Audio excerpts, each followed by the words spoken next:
Ya. Sekarang kita coba belajar tentang mechanical behavior of lamina, ya. So today we will study about the mechanical behavior of the composite. Oke, Duh. Oke, sebelum saya mulai, saya mau bertanya dulu nih, apa sih mechanics of material gitu ya? Apa sih sifat mekanik gitu? Ada yang tahu?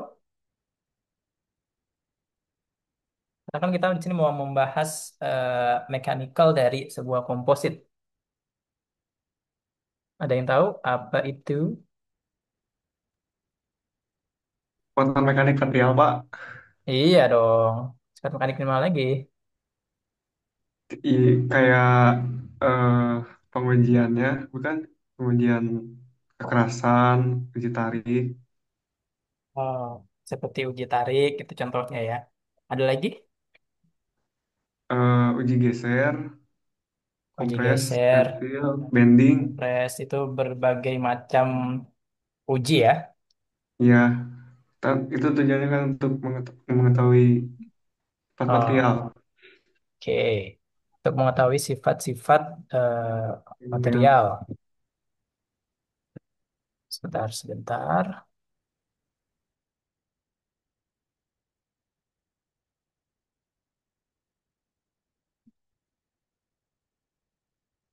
Oke.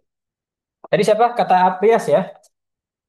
Eh, apa Fujiana? ujian apa?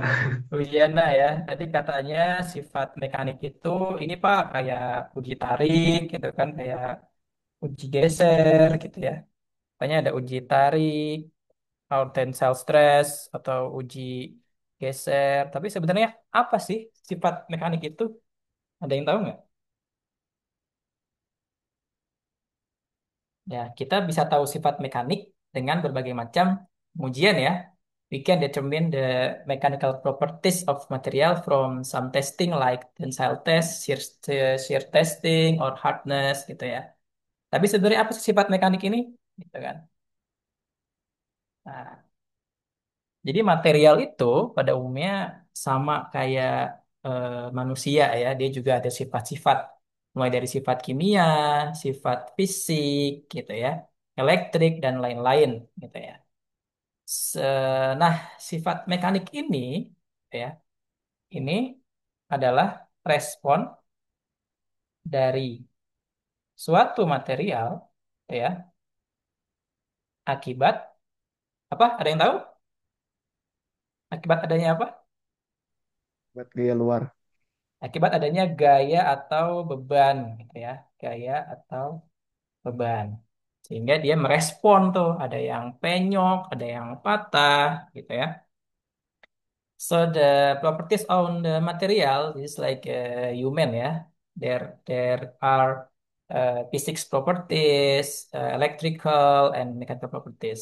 So mechanical properties is describe how material behave under stress or force gitu ya. So we can know about the mechanical properties when we give a load on the material.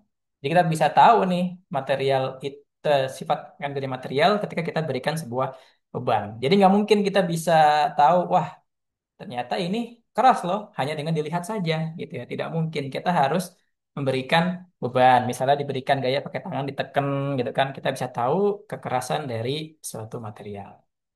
Gitu ya. Kita refresh dulu nih terkait sifat mekanik. Oke.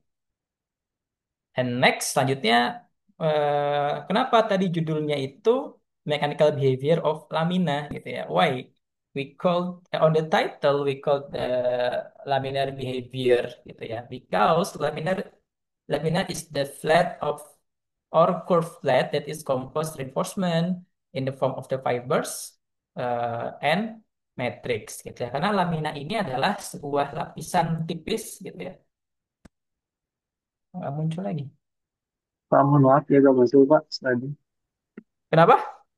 Oh nggak jalan? Sliding gak muncul. Ya, Oh, oh, bentar. Ini kenapa tidak jalan? Oh, slide nggak jalan nih.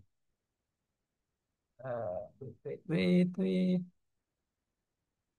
Ah, ini dia. Oke. Oke, sudah kelihatan ya. Saya belum share screen nih tadi ya. Oke. Kelihatan? Ya Kelihatan udah Pak.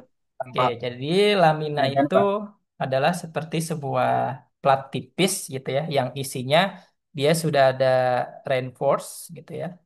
Waduh, sudah ada reinforce dan sudah ada matriks. Makanya sih kita menyebutnya sebagai lamina. So in this session, we will discuss ya about the mechanical properties on the composite because we know on the composite there are reinforce ya, ada penguat ya, and matrix ya untuk menghubungkan ya. So we call with lamina. And in mechanics in composite there are two level. The first is micromechanics gitu ya. Jadi di sini ada berapa level mulai dari micro mechanics dan macro mechanics gitu ya. Segaris besar perbedaannya adalah dari skalanya gitu ya. Di mana kalau mikro ini ya skala mikro gitu ya. Kita tahu mikro itu kan skalanya sekitar 10 pangkat min 6 ya. Jadi sangat kecil, very small in the micro scale. And then for macro, for the macro scale. And then about micromechanics, this describe elasticity and the thermal from the composite gitu ya. And on the micro scale, we can determine about the failure modes in composite. Kita bisa menentukan nih kira-kira kegagalannya itu tipe-tipe apa gitu ya. Penyebabnya apa? Apakah karena seratnya jelek gitu ya? Apakah karena matriksnya tidak bagus? Atau jangan-jangan karena hubungan keduanya gitu ya. eh, Kayak kemarin bonding mekanismenya itu tidak bagus. Kita bisa mengecek dari bentuk kegagalan pada sebuah komposit. So in the micro scale, micromechanic scale, we can determine the failure modes. Yeah, is it from the fiber is not good, or from matrix, or interface between matrix and fiber? We can determine on the micro scale. Nah, sedangkan untuk skala makro ini, gitu ya, kita mengasumsikan bahwasannya material bersifat homogen, gitu ya, bersifat homogen. Apa artinya, gitu ya? Artinya ya antara fiber dan serat itu kita asumsikan semuanya bersatu secara sempurna. So in the macro mechanics we have assumed material is homogeneous ya. That's mean between the fiber is uniform in the matrix. Jadi dia tersebar secara merata gitu dan ikatannya juga bagus ya. So in the macro level, gitu ya, we can analyze, we can calculate stress, strain, and deflection. Jadi kita bisa menghitung tegangannya, regangannya atau defleksi. Tuh. Oke, now we start from unidirectional lamina. Ya, kita mulai dari ada unidirection. Ingat ya, unidirection ini artinya hanya satu arah, ya, only one direction, gitu ya. So in this macro analyze, we have some assume the first fibers are uniform distributed on the matrix. Kita asumsikan bahwasannya serat itu semua tersebar secara merata. And then the second assume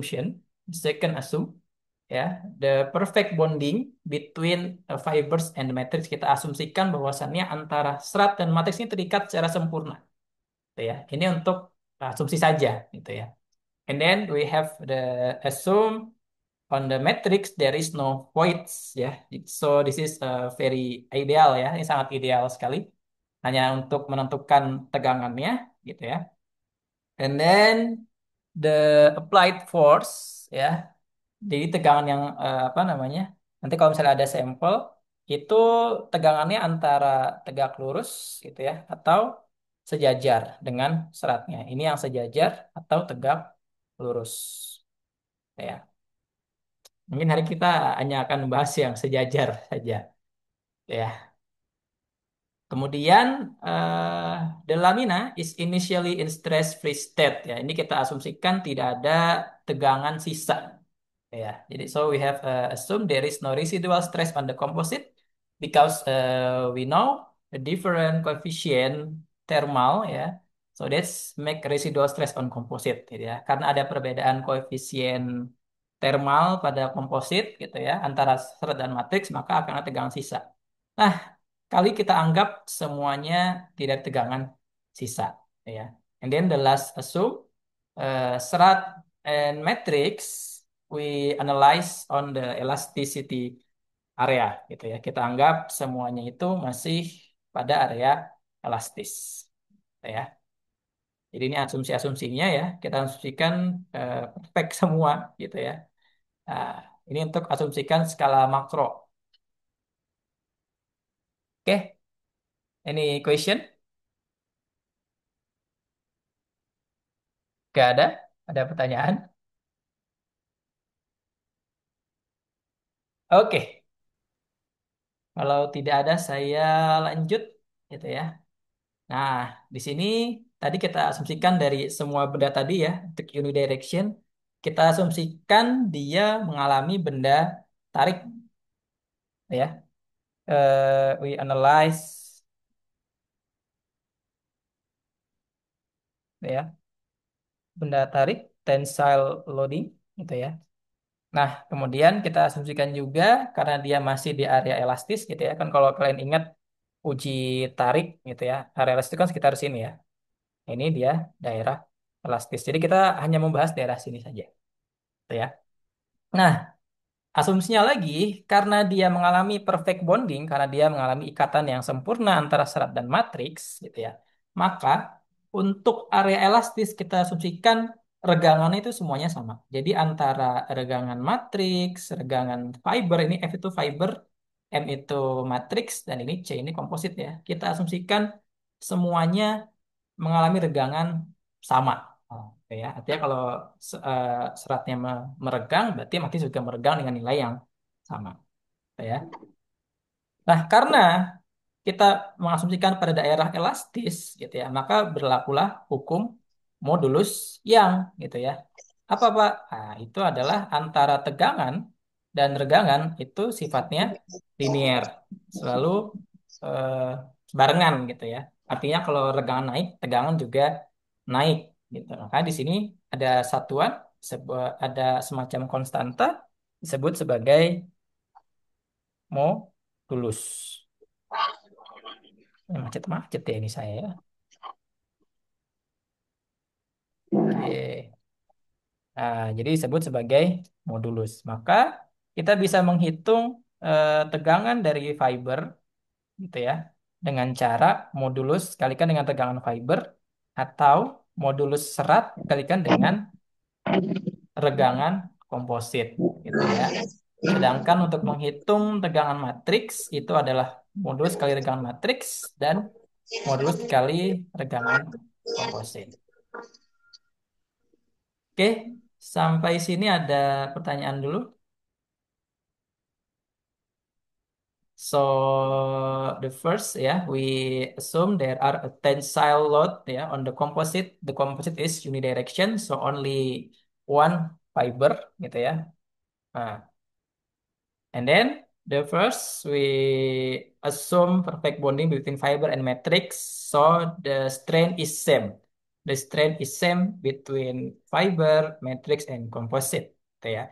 And then because we analyze on the elastic area, so between stress and strain is a linear, yeah. So there are a constant, so we call with a modulus, gitu ya. So we can write this equation.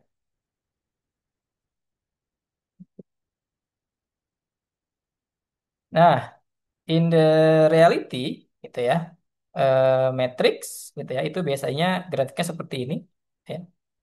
Komposit ada di tengah-tengah, so komposit ada di tengah-tengah, ya, antara matriks dan serat.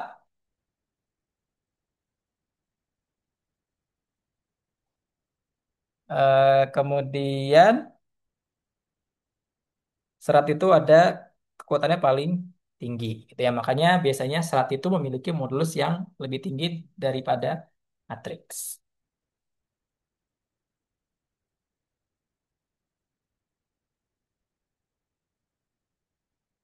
Oke, so we can calculate the tensile force ya on the composite. Kita bisa menghitung tegangan pada komposit itu dengan cara gaya tarik pada komposit sama dengan gaya tarik pada serat dan gaya tarik pada matriks. Ada pertanyaan? Any question from this slide? Nah, ini siap-siap ya.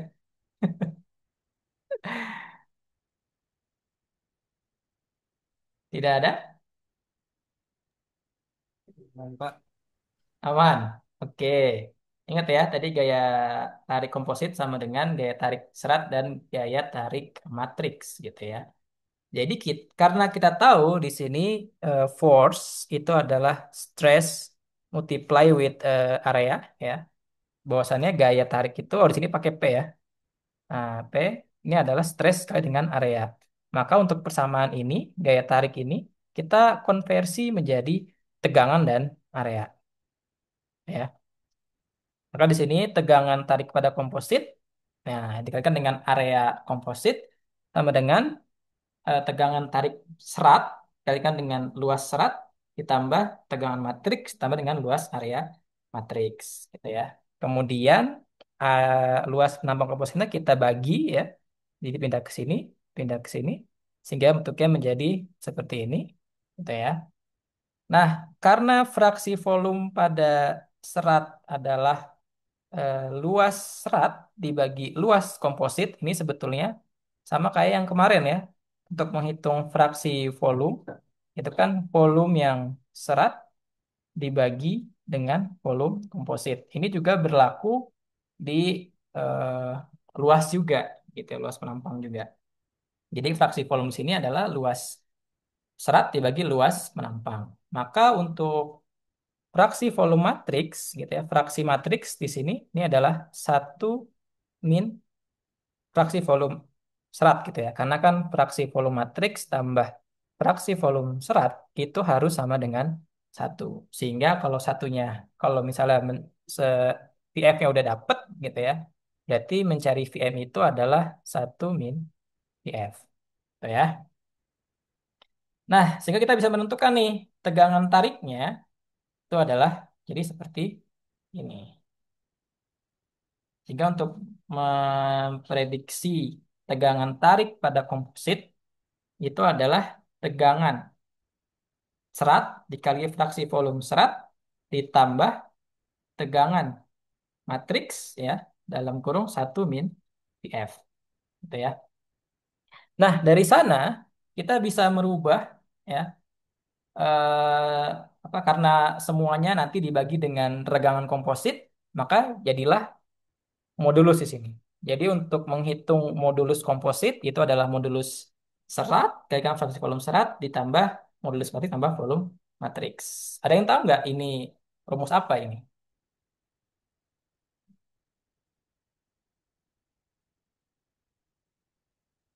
Ini digunakan untuk memprediksi ya, untuk memprediksi kira-kira fraksi volume seratnya berapa, matriksnya berapa, itu kita bisa memprediksi kira-kira modulusnya sekitar segini Pak. Gitu ya. Persamaan ini disebut sebagai rule of mixture ya, yang kemarin sudah kita pelajari gitu ya. Jadi bisa memprediksi kekuatan dari material gitu ya. Di mana di sini modulusnya akan meningkat seiring peningkatan dari fiber fraction volume gitu ya. Karena kan biasanya fraction modulus fiber harus lebih tinggi daripada modulus matriks gitu ya. Sehingga semakin tinggi fraksi volume fiber gitu ya, maka modulus kompositnya pasti akan semakin tinggi. Oke, bisa dilanjut? Lanjut, Kak. Lanjut. Oke. Nah, sekarang coba kita bahas lebih detail gitu ya, bagaimana peran-peran si serat dalam komposit gitu ya. Now we will discuss about the function of fiber on the composite ya, because we know the fiber have a function to as apa ya? Jadi penopang gitu ya. Jadi penopang dari si komposit gitu ya. Maka coba sekarang kita buat fraksi load yang ditahan oleh serat gitu ya. Maka di sini kita bisa membandingkan antara gaya pada serat dengan gaya pada komposit ya. Maka kita bisa membandingkan antara gaya serat dengan gaya komposit gitu ya. Maka di sini kita masukkan tadi PF itu adalah eh, sigma F tegangan kali fraksi volume gitu ya. Sedangkan yang komposit ini rumusnya kemudian kita konversi ke dalam modulus, jadilah oh ternyata rasionya itu seperti ini gitu ya. Nah, di sini kan kita tahu bahwasannya serat itu menanggung beban yang lebih besar daripada matriks gitu ya. So fibers carry more load than the matrix because that's the function of a fiber. Itu fungsi dari serat gitu ya, memang untuk menahan matriks gitu. Nah, fraksi beban oleh serat bergantung pada modulus gitu ya, bergantung pada perbandingan modulusnya gitu ya. Jadi fiber load fraction depend on the ratio modulus fiber and matrix gitu ya, tergantung dari perbandingan modulus perbandingan modulus serat dan matriks gitu. Semakin besar VF-nya, semakin besar fraksi volumenya, maka semakin besar beban yang disangga berat gitu ya. Nah, walaupun kita di sini bisa menggunakan serat sampai 90% gitu ya, tapi kenyataannya itu aplikasinya hanya sampai 80% gitu. Kenapa? Karena semakin banyak seratnya, maka akan mengurangi weightingnya, gitu ya. Sehingga nanti matriksnya itu dia tidak bisa berikatan, gitu ya, dengan serat. Tuh. So even we can use the fiber until 90%, but in the reality, the maximum fiber maybe only 18, 80 ya, 80%. Because there is a limited weighting by matrix gitu ya. Because if we use a many fiber, so the matrix can sticky, can bonding to fiber gitu ya. Jadi matriks ini tidak bisa menyelimuti serat dengan baik. Nah, akhirnya seratnya jadi eh, nggak berguna, ikatannya jadi lemah gitu ya. Karena kan apa komposit ini bukan hanya serat dan matriks saja, tetapi juga ikatan antara keduanya. Gitu ya.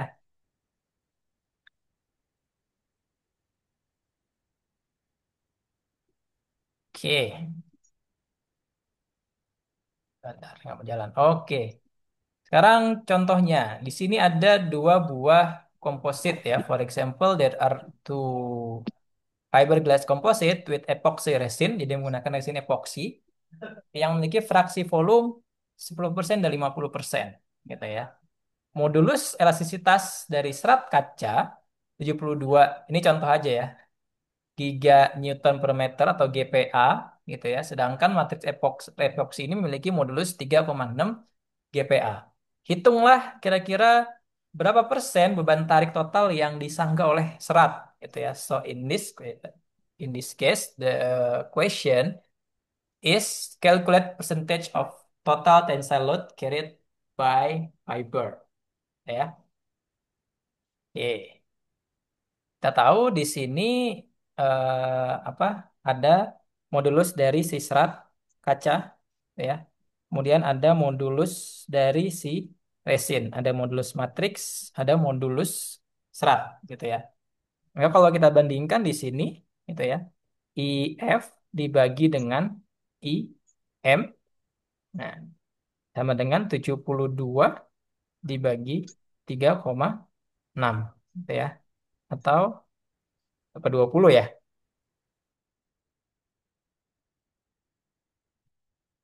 Ah ya, bandingannya sekitar 20 di sini ya. Nah, kemudian kita bisa menghitung dengan persamaan ini ya. Atau pakai yang modulus, jadi pakai yang ini. Ya. Oke, jadi kita bisa menghitung persennya itu dengan cara tadi, dukungannya tak. Oke, PF per PC itu adalah modulus dari serat dikalikan dengan fiber serat, gitu ya, dibagi sama tadi modulus serat ditambah fiber serat, kemudian ditambah modulus dari matriks dikali fiber dari matriks, ini kurang lebih, gitu kan? Kemudian tuliskan nih di sini modulusnya dari si serat kan adalah 72, gitu ya. Sedangkan fraksi volumenya 10%, ya, atau 0,1 dibagi ini sama 72 dikali 0,1 ditambah serat matriks modulusnya adalah 3,6 dikali berapa di sini fiber matriksnya. Kalau kalau seratnya 10%, matriksnya berapa persen? Ada yang tahu? 72. Berapa? 90 ya, atau sekitar 0,9, ya. Maka di sini jadinya 72 0,1 berarti 7,2 dibagi 7,2 ditambah 3,6 dikali 0,9, ya, 3,24. Berarti di sini 7,2 7,2 ditambah 3,24, ya, bawahnya 10,44, ini 7,2. Nah, tinggal 7,2 dibagi 10,44.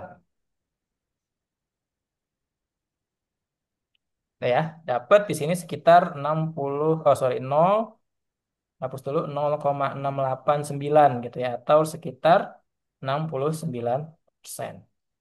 Jadi di sini kalau kita menggunakan composite fiberglass dengan eh, apa namanya fraksi fibernya 10%, maka fiberglass ini sudah menampung 69% dari kompositnya. Tuh.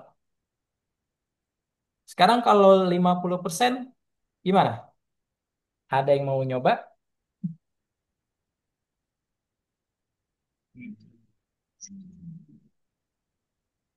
Jadi di sini kalau 10% dari serat gitu ya, dapat si glass fiber ini dapat menampung sekitar 69%. Sekarang kalau fraksi volumenya 50%, nah kira-kira berapa persen nih menampungnya? 95,24. Berapa? 9? Siapa tadi yang ngomong? Halo? Kok jadi nggak pede gini? Siapa?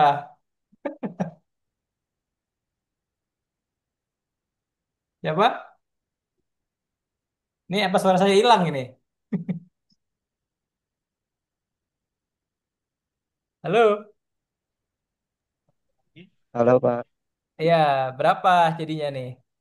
Kok jadi ragu-ragu tadi? Ada yang mau jawab lagi? Atau ada yang udah ngitung? Sedang dihitung Pak. Oh, sedang dihitung.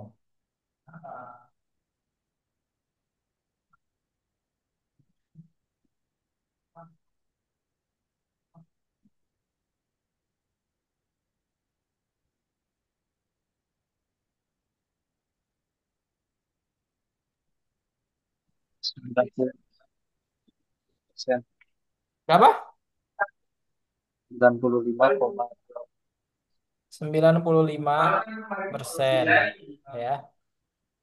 Jadi kalau 50% dari gelas kaca, serat kaca di sini, maka dia bisa berfungsi menahan sampai 95%. Ya. Tapi ini masih teori, itu saja. Jadi kalau di reality ya mungkin nggak sebanyak ini juga. Oke, ada pertanyaan? Hmm.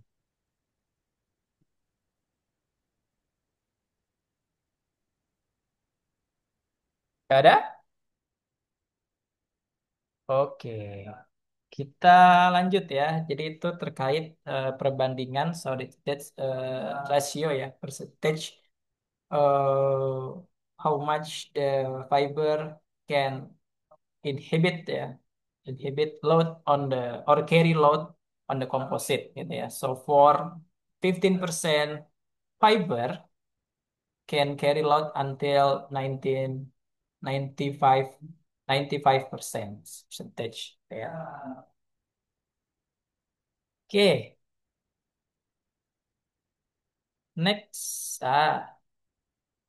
Oke. Sekarang setelah tadi kita memperkirakan ya, perkirakan modulus ya, kemudian mengetahui peran dari serat terhadap komposit gitu ya. Sekarang kita mencoba kalau misalnya dia mengalami failure gitu ya. Pada umumnya gitu ya, serat loh, pada umumnya serat kegagalan dari regangan serat itu lebih rendah daripada regangan kegagalan dari si matriks gitu ya. Kalau kita lihat grafik di sini gitu ya, if we see this diagram gitu ya, we know on the y-axis is stress, x-axis in strain gitu ya. And if we compare between matrix gitu ya, this curve, nah kalau kita bandingkan antara matrix and fiber ya. So this is I give the line blue line for fiber and red line for matrix gitu ya. We know on the fiber will failure with this strain gitu ya. Dia hanya meregang nilainya sampai segini gitu ya. Regangan maksimal dari fiber. Sedangkan di sini regangan dari matriks ya yang warna merah ini ya dia lebih tinggi daripada regangan dari serat. Gitu. Nah, sekarang kita mau mengasumsikan bahwasannya semua serat gitu ya, baik tensile strength dan apa kekuatan tarik dan tensile itu atau kekuatan patah gitu ya, itu sama atau dadakan sini komposit gitu ya. Jadi tiba setelah tensile strength dia langsung patah gitu misalnya. Maka untuk menghitung longit longitudinal tensile strength gitu ya atau stress LTU di sini atau disebut sebagai stress maximum on the composite gitu ya for unidirectional continuous fiber gitu. Jadi perlu diingat ini untuk serat untuk komposit yang satu serat panjang gitu ya dan tadi panjang hanya satu arah. Tuh. Maka kita bisa menghitung atau memprediksi kira-kira stres longitudinalnya itu pakai rumus ini, gitu ya. Tinggal pakai tegangan seratnya dikalikan dengan fraksi volume serat ditambah. Nah, ini yang berbeda nih, gitu ya. Ini kita bukan menggunakan stres matriks ya, tapi kita menggunakan stres matriks gitu ya. Stres matriks ketika strain F-nya sama dengan strain M. Ya, jadi yang kita pakai di sini adalah tegangan matriks ketika di regangan yang sama dengan serat. Ya, maka ini saya warnain merah. Merah semua ya jadinya ya. Saya ganti deh, warna hijau aja lah ya. Di sini ya. Nah, kita cari nilai di sini. Berapa di sini tegangan matriksnya. Gitu ya. Pada saat si fibernya patah. Maka untuk mendapatkan sigma M gitu ya, kita bisa menggunakan modulus matriks dikalikan dengan regangan dari si fiber. Karena kita mau mencari tahu pada saat regangan fiber segitu, gitu ya. Maka berapa sih tegangan matriksnya? Pak, kenapa kita menggunakan regangan fiber di sini, gitu ya? Karena fungsi dari fiber itu kan untuk menahan beban. Maka ketika fibernya sudah mengalami kegagalan, otomatis komposit juga bisa dikatakan gagal, gitu ya. Karena kan kalau mati fungsinya bukan untuk menahan beban, gitu ya. Jadi so that's why ya we use the strain fiber because on the composite fiber have function to carry or load. Ya, so if the fiber already failure, so automatically we can say the composite is failure on this case. Gitu ya. Jadi kalau sekali ini apa namanya? Kita asumsikan kalau misalnya komposit apa namanya seratnya itu patah, otomatis komposit juga gagal gitu ya.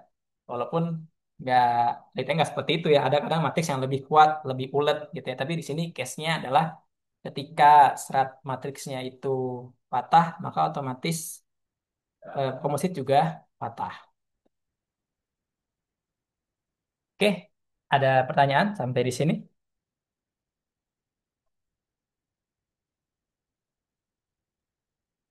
Gak ada?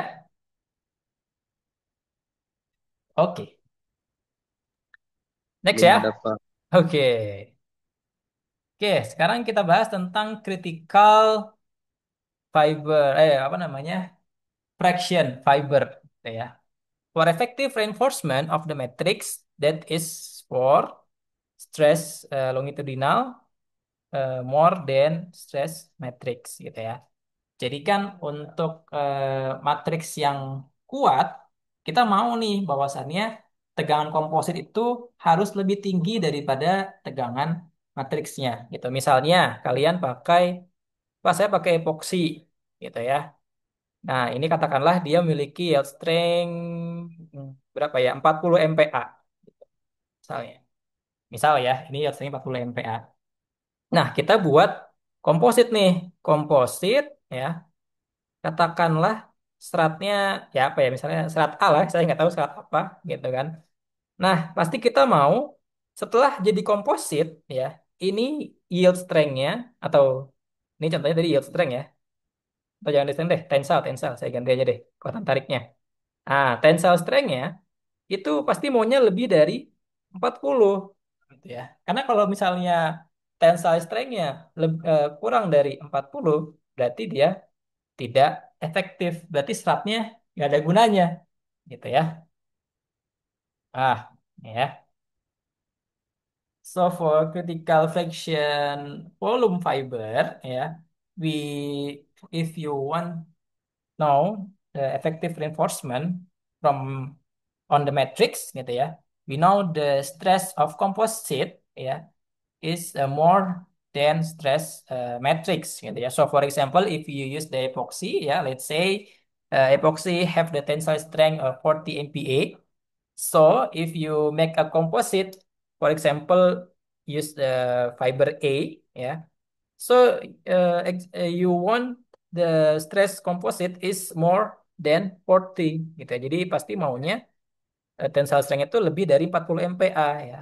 If your composite still less than 40, so your reinforcement is not effective gitu ya. Jadi kalau misalnya pas dipakai di bawah matriks berarti di situ seratnya tidak berfungsi dengan baik atau tidak efektif gitu ya. Karena kan di sini fungsi serat itu adalah sebagai penopang beban, penahan beban gitu. And then the fiber volume fraction in the composite must be greater than a critical value. Gitu ya. Jadi di sini fraksi volume si komposit ya itu harus lebih besar dari critical sorry fraksi volume kritikal gitu ya. Karena critical fraction volume ini gitu ya F nggak mau ya agak lama ya koneksinya. Karena critical fraction volume ini dia kayak minimal lah gitu ya.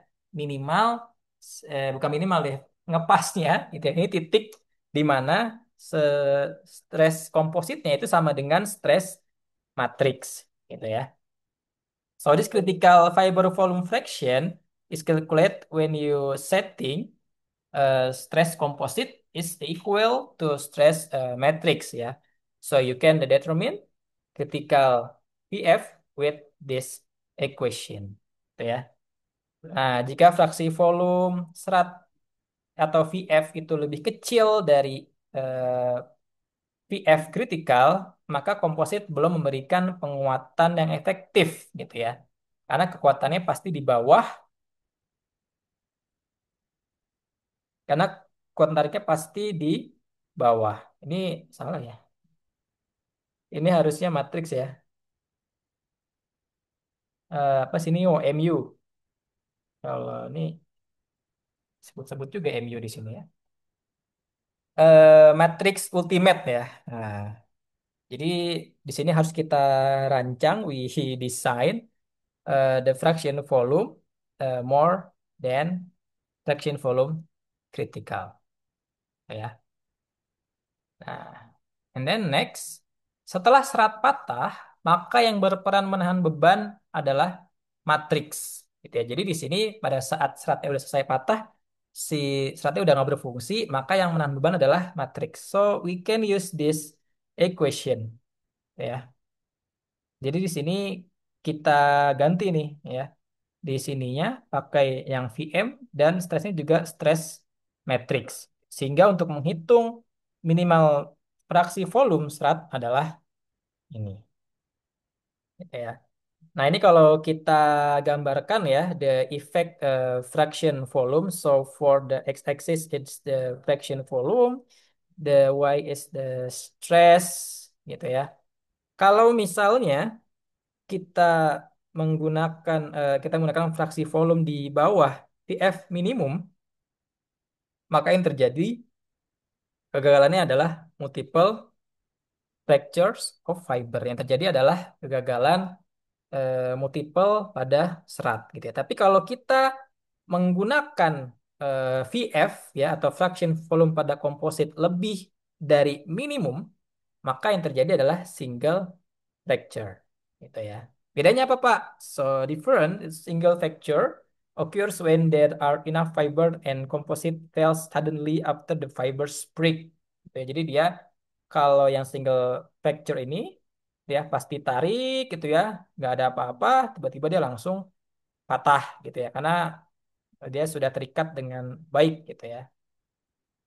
Nah, langsung patah dia sininya. Sedangkan kalau multiple fracture occur when there are too few fibers, ya, and then fibers will break one by one, and then matrix overload and composite fails gradually. Jadi ada step by stepnya.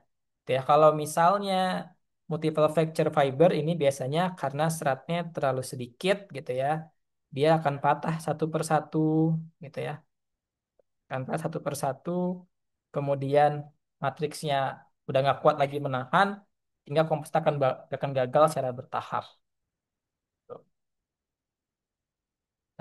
Nah ini contohnya, oh sorry, nah ini contohnya ya. For example, for glass fiber have the modulus fiber 10 kali 10 pangkat 6 PSI, and then have the tensile fiber 250.000 PSI gitu ya. So we can calculate the strength of fiber 0.025 ya. And then we can determine the stress matrix ya. When the strength is same with the fiber, kemudian kita hitung di sini tegangan matriks ketika tegangannya sama dengan fiber gitu ya. Di sini matriks propertiesnya mempunyai 10.000 PSI gitu. Maka di sini untuk glass fiber itu memiliki critical value 3,3% gitu ya. Dan minimum VF-nya 2,9%. Gitu ya. Jadi kalau misalnya kita mau mendesain komposit dengan glass fiber, itu pastikan glass fibernya harus lebih dari 3,3 dan 2,9 ini. Kok gini ya? Nah, harus lebih dari 3% biar aman gitu ya. Kalau misalnya kalian mendesain epoksi dengan glass fiber tapi fraksi volumenya masih kurang dari 3%, ya tadi bisa jadi ada multiple fracture, akan patah secara perlahan yang akhirnya yang menahan beban bukan si serat melainkan si matriks gitu ya. Kita tahu matriks itu di sini tidak terlalu kuat karena memang fungsinya bukan menahan beban tapi hanya untuk menyatukan, gitu ya. So if you want to design the composite with glass fiber and the epoxy matrix, yeah, you must make the fraction volume more 2.9%, or if you want to be more safe, you can design more 3% percentage of the fiber, gitu ya. Jadi harus lebih dari 3% kalau memang mau lebih aman, gitu ya. If you less than 3% percentage of the fraction volume, the composite will failure multiple fiber fracture ya. Akan one by one your fiber will break. So to carry load is on the matrix, not on fiber ya. Because we know the function of matrix is only for join, for bonding ya, it's not for carry the load, gitu ya. So if you make the composite like that ya, itu pasti dia kekuatannya akan sangat kecil ya. So will result the strength is very kecil. Agak kecil ya. Gitu ya. Oke, ada pertanyaan sampai sini?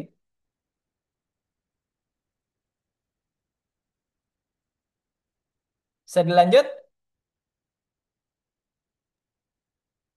Bapak mau bertanya terkait yang grafik tadi, Pak. Ini kenapa buat cewek ini? Gimana mana? Eh, ini Pak yang mengenai ini yang multiple fracture itu kan, jadi maksudnya batasnya itu di bawah, dia terjadinya itu di bawah gitu Pak biasanya. Oh, ini maksudnya kalau misalnya kamu mendesain fraksi Halo? fraksi volume di bawah F minimum, gitu. Waduh. Misalnya kamu desain dia di bawah, bentar. Kalau kamu desain komposit kemudian fraksi volumenya di bawah minimum, gitu ya. Oh iya iya. Iya. Hilang ya? Slide-nya masih ada nggak? Kalau lagi gimana? Oh, Ada nge-lag. Pak. Ini nggak lagi. Nah keluar keluar Pak. Hilang.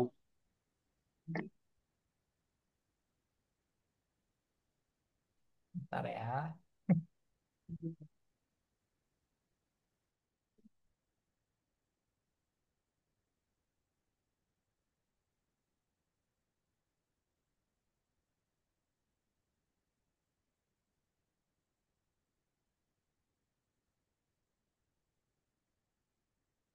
Kelihatan?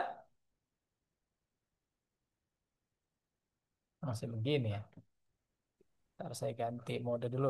Oke. Sudah kelihatan, Ji? Iya Pak ada Pak.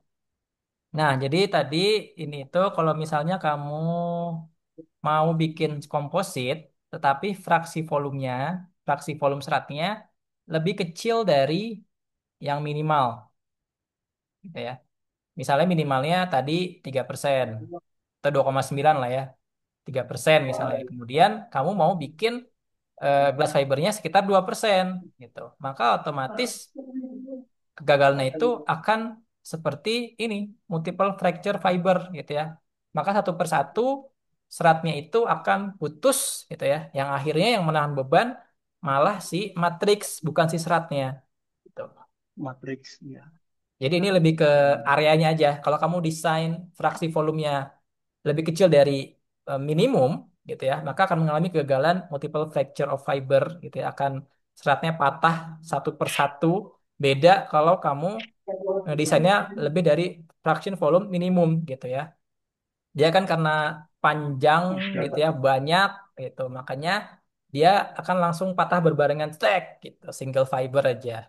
Tuh, nggak langsung satu-satu. Dan pasti ini lebih cepat ini yang multiple fracture fiber gitu ya. Lebih cepat daripada yang single fracture fiber. Tuh. Oh, kalau itu Pak, kalau yang garis ke bawah Pak, yang putus-putus itu apa Pak? Ini ya, Ya. ini dia ke kan matriks ultimate. matriks ultimate ini pada saat regangan apa namanya? Pada saat regangannya pada saat regangan serat mana ya? Nah, ini pasti dia akan lebih kecil daripada matriks ultimate-nya. Makanya dia bentuknya menurun. Oh iya. Jadi ini Oke matriks Pak. matriks yang barunya. Nah, ini matriks yang asli dia akan turun baru lama-lama dia patah. Gitu. Oke Pak. Oke, Ya terima kasih Pak. oke. Nah, ini contohnya. Nah, sekarang kita ke unidirection discontinuous fiber ya. Jadi kalau tadi yang seratnya panjang, nih, aduh saya nggak bisa coba lagi sekarang nih. Kalau tadi seratnya adalah continuous ya, sekarang kita ke discontinuous fiber. Jadi seratnya lebih pendek, gitu ya.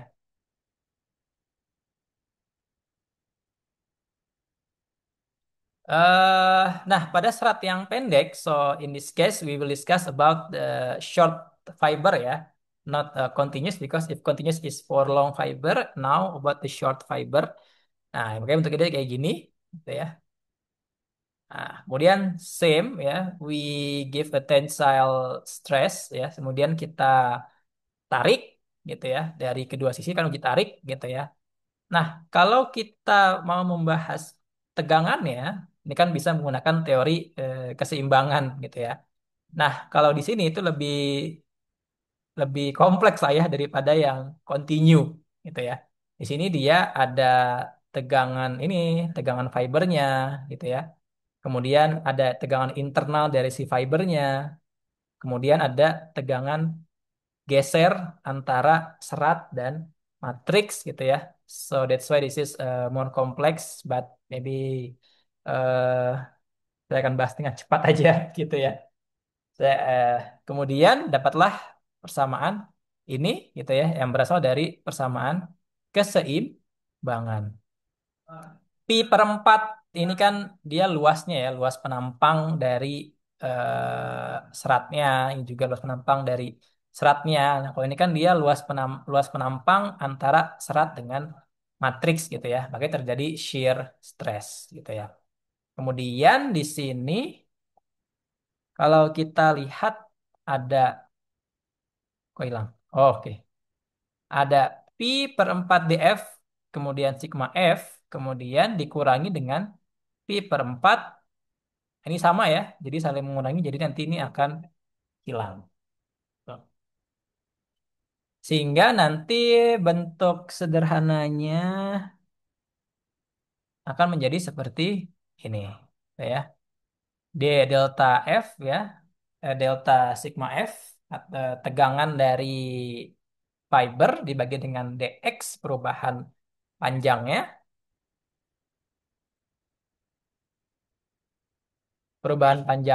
kemudian sama dengan 4T, T ini kan shear stress dibagi dengan apa tadi? DF ya. Oh iya, DF. Sebentar, saya mau ganti mode lagi biar lebih enak nyoret-nyoretnya.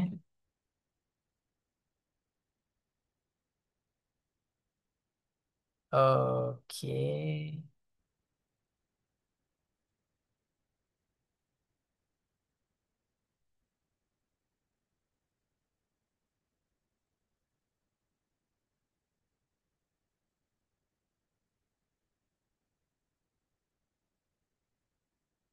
Oke, sudah bisa dilihat ya. Aduh. Oh, kelebihan. Nah, jadi kita sederhanakan persamaannya menjadi ini ya, di mana sigma F ini adalah longitudinal stress fiber pada jarak X ya dari ujung. Gitu ya. Sedangkan tau di sini adalah shear stress between fiber and matrix interface, and the F is the fiber diameter. Gitu ya. And then we assuming no stress transfer at the fiber ends. Kita asumsikan di sini di tidak ada transfer tegangan pada ujung serat gitu ya. Maka kita asumsikan di ujung itu pada saat X-nya sama dengan nol, maka tegangannya akan sama dengan nol. Jadi tidak bisa menghitung bahwasanya sigma F itu adalah 4T tadi shear stress-nya dibagi di F dikalikan dengan X. X ini adalah jarak dari ujung serat ya. Nah, tadi jarak dari ujung serat ke atas ini. Atau kalau misalnya kita buat serat gitu ya. Nah, ini X-nya dari ujung ke yang satunya lagi.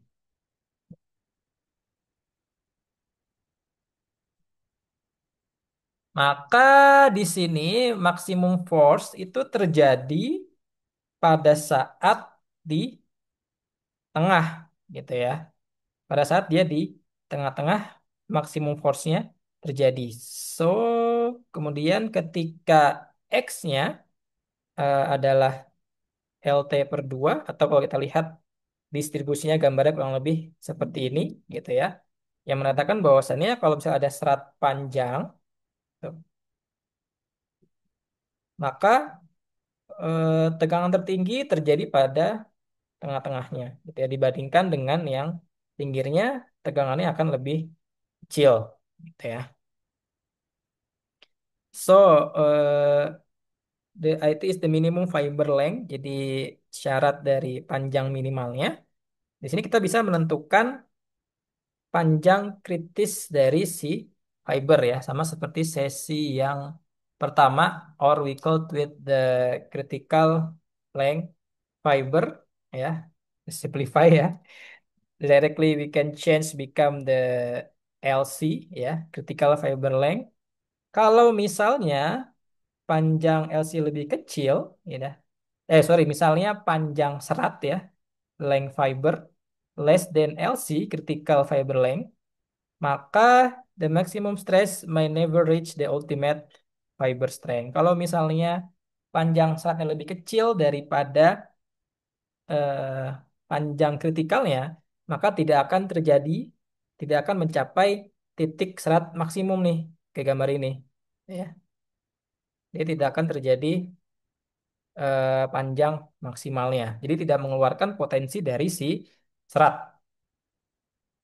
Sedangkan ketika panjang serat lebih dari panjang kritis, gitu ya, the maximum fiber stress may reach the ultimate fiber. Maka akan mungkin nanti kekuatan dari kompositnya lebih dari yang maksudnya kita inginkan gitu ya. Dia akan mencapai tegangan fiber maksimalnya, mendekati tegangan fiber, gitu ya. So for effective fiber reinforcement, gitu ya, untuk menggunakan serat yang efektif, kita bisa menggunakan serat panjang itu lebih dari serat kritisnya. Ya, maka lebih panjang sebetulnya lebih baik gitu ya. Nah, kemudian di sini itu kita bisa mengontrol gitu ya. Kalau misalnya diameter seratnya kita udah tahu, kemudian kekuatannya udah tahu gitu ya, udah nggak bisa diganti lah ya. Diameter udah nggak bisa diganti gitu ya. LC juga nggak bisa diganti. Tegangan serat juga udah ditentukan gitu ya. Maka satu-satunya adalah kita bisa memodifikasi ya. We can modify the shear shear stress ya. Kita bisa modifikasi interface ya atau interfacial between fiber and matrix gitu ya. Sehingga ketika eh, TA-nya lebih tinggi, otomatis di sini LC-nya akan semakin kecil gitu ya. Misalnya kalian sudah menentukan panjang seratnya adalah 2 cm. Kemudian LC-nya juga sama Pak, 2 cm juga. Wah, gimana nih kan bahaya gitu ya. Apa namanya kurang bagus gitu lah ya. Maka kita bisa meningkatkan si shear strength di sini ya atau kemampuan geser ke apa namanya shear stress dari kompositnya antara serat dan matriks ikatannya kita perkuat, maka di sini LC-nya akan menurun gitu ya. Nah, dia bisa turun nih jadi 1,5 gitu misalnya. Nah, berarti kan di sini LF-nya dia menjadi melebihi dari LC. Ya, jadi kita bisa kalau misalnya memang sudah ditentukan panjang seratnya juga nggak bisa diganti gitu ya. Diameter juga udah ditentukan, maka step terakhirnya adalah supaya dia aman eh, kita mengganti shear stress dari komposit gitu ya sehingga nanti LC-nya ketiknya akan menurun dan otomatis LF-nya akan lebih dari LC. Ya, so we can control the LC by modify surface ya, modify interface between matrix and fiber. So if you modify matrix and fiber, will increase the shear stress ya. So when the shear stress increase, the LC will decrease ya. So when LC decrease, so maybe your design, your LF will more than LC. Ya.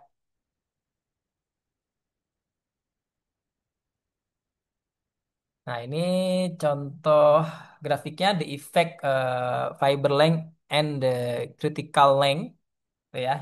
Jika IF-nya panjang seratnya 5 kali dari LC, maka mungkin penguatannya bisa sampai 90% gitu ya untuk discontinuous fiber gitu ya.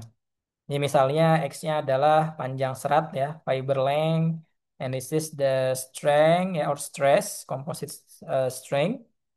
Nah, dia semakin panjang seratnya, gitu ya, maka stresnya akan semakin naik. Ya, terjadi pada semua LC.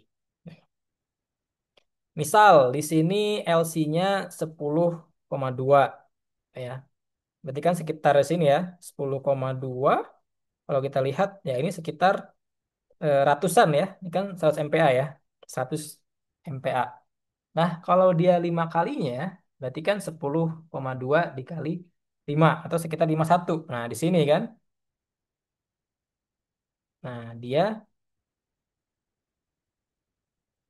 oh yang atas ya. Yang atas, nah, dia akan naik dari yang awalnya di bawah 200 ya. Yang awalnya di bawah 200, kalau kita panjangin seratnya, dia bisa lebih dari, oh, lebih dari 400 ya. Hampir ke 500 gitu. Lebih dari 400 gitu ya. So this is for if LF same with LC gitu ya. But if the fiber length is more than 5 LC, the stress is less than 400 MPa gitu ya. Dia akan lebih dari 400. Peningkatannya sangat besar gitu ya. Oke, any question? Ada pertanyaan?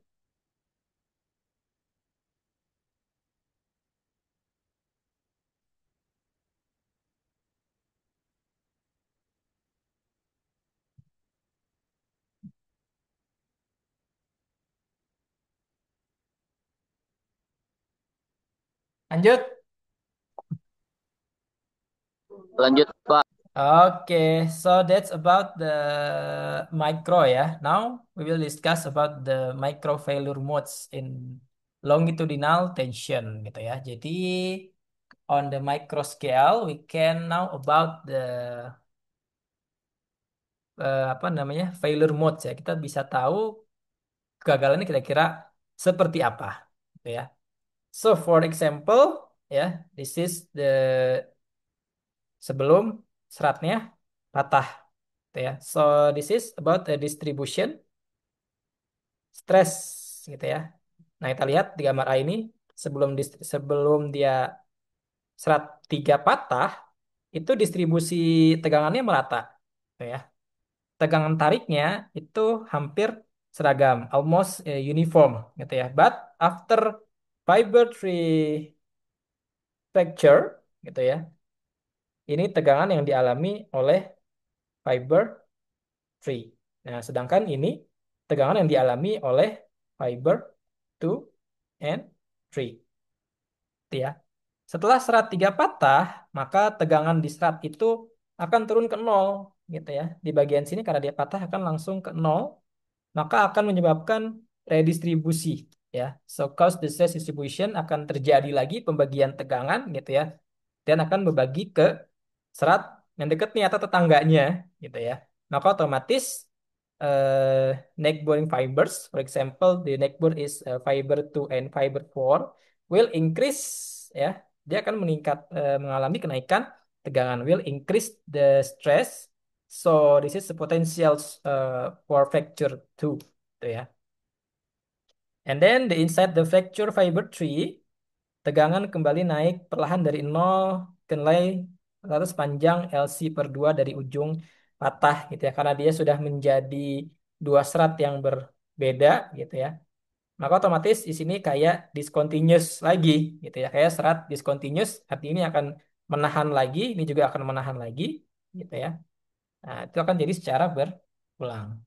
Proses ini disebabkan oleh transfer beban dari matriks melalui tegangan geser antar muka. Tuh. So this is the possible micro failure, gitu ya. Jadi ini adalah kemungkinan-kemungkinan kegagalan yang ada pada komposit, ya. The first is the bonding, ya. We know the bonding itu kan dia ikatan, gitu ya. Maka the bonding is the release. Bonding, gitu ya. Kan terjadinya pelepasan ikatan antara serat dan matriks, gitu ya. So release bonding bonding between fiber and matrix, gitu ya. So the shear stress, high shear stress at the broken fiber tip can cause the fiber matrix bond to break, gitu ya. Karena adanya tegangan geseran tinggi pada ujung serat yang patah, maka menyebabkan ikatan serat dan matriks ini terlepas dan akan terjadi yang namanya debonding, gitu ya. Habis dia patah karena tidak terikat dengan baik, gitu ya. Tingginya tegangan geser, menyebabkan dia mengalami Bet, debonding di sana. bet, Ya. ditanyain nggak? Ditanyain nggak? Ah, balik lagi, balik lagi. Ya, anjing, jam 2 jam 30 nih. Aduh, bisa di mute dulu, Rizky Pauji. Warung bangun Nah, kita dikasihkan ngobrol ditanya. ini. Lambat kan? Jam 2.30. Pak, arek mal Pak, mana? Astagfirullah. Ya, gitulah ya kalau kelas online ya. Kemudian yang kedua ada kemungkinan cracking in the matrix, gitu ya. Because stress concentration around the broken fiber tip hole can cause micro cracks in the matrix, gitu ya. Karena adanya tegangan yang berkumpul di ujung serat setelah dia patah akan menyebabkan matriks itu mengalami retakan, gitu ya. Kemudian ada patahnya serat atau break fiber breakage, gitu ya. Ini disebabkan karena distribusi tegangan, gitu ya. Serat sebelahnya 2 dan 4 karena dia mengalami tadi peningkatan tegangan, otomatis dia juga akan patah juga, gitu ya. Nah, ini kalau dicek lagi di internet ternyata malah ada 5, gitu ya. There is five type failure on the composite, ya. The first is the pull out, fiber pull out, gitu ya. Ini terjadi karena serat terlepas dari matriks, ya. Tanpa patah terus gak lama dia patah. Disebabkan karena ikatan antara serat dan matriks kurang kuat sehingga beban tidak sepenuhnya transfer ke serat, gitu ya. Karena dia lepas dulu antara serat dan matriksnya, gitu ya, baru dia seratnya akan patah. Maka kalau kalian lihat pola patahannya akan muncul serat yang keluar dari si matriks. Ini kan kuning ini matriks ya. Jadi kuning ini matriks, merah ini adalah seratnya. Yang kedua, ada fiber bridging, gitu ya, jembatan. Ini adalah mekanisme pertahanan komposit saat retakan terbentuk pada matriks, gitu ya, tapi seratnya masih menahan beban, gitu ya. So for fiber bridging, ya, when the matrix is cracked, but the fiber are still able to withstand the load, gitu ya. Jadi dia masih bisa menahan dan masih menjaga sambungan antara dua sisi retakan. Yang ketiga ada debonding sama kayak tadi ya. There is separation or release between fiber and matrix, gitu ya. And then tadi the four fiber breakage ini adalah patah, gitu ya. Serat patah akibat beban tarik yang terlalu besar, biasanya karena ikatannya cukup kuat sehingga beban bisa sampai ke serat, gitu ya. Karena dia the interface is more good, gitu ya, maka dia akan patah karena dia mengalir, gitu ya. The load is a transfer from matrix into fiber, sehingga the last is the fiber will will break. Terakhir adalah matrix cracking. Nah, sebetulnya ini seperti tahapan-tahapan ya, gitu ya. Jadi kalau kalian tarik, you tensile the sample, the sama ini kebalik ya. The first, there will the matrix cracking, gitu ya. Pertama-tama matriksnya akan ada crack, retak-retak dulu ya. So that's why if there is some void in your composite, will initial cracking. Gitu. Makanya kalau misalnya kalian banyak retakan, banyak apa lubang-lubang karena udah yang terjebak, itu bisa jadi nanti jadi inisial crack, gitu ya. Makanya sangat bahaya, gitu ya. Kemudian setelah matrix cracking, yang kedua adalah dibonding, gitu ya. Yang bener nggak nih ikatan antara serat dan matriksnya itu dia kuat, gitu kan? Kuat apa enggak? Kalau enggak dia akan langsung keluar, ya. Kalau keluar dia bisa jadi fiber bridging, gitu ya. Atau bisa juga fiber pull out, gitu ya. Sedangkan kalau misalnya dia udah maksimal banget, gitu ya, dia akan menjadi fiber breakage, akan langsung patah atau biasanya disebut sebagai overload karena memang sudah maksimal kekuatannya. Tuh. Nah, ini contoh-contohnya ya. Fiber pull out di sini kita lihat seratnya keluar-keluar, gitu ya. Nah, kalau float ini kalau kita lihat di sini seratnya matriksnya masih nempel di serat, gitu ya. Makanya disebut sebagai fiber breakage or overload. Nah, ini contoh di bonding lainnya, matriks sama serat dia tidak menempel dengan baik. Oke. Ini bagian paling menyenangkan bagi kalian kan? Ada pertanyaan? Any question?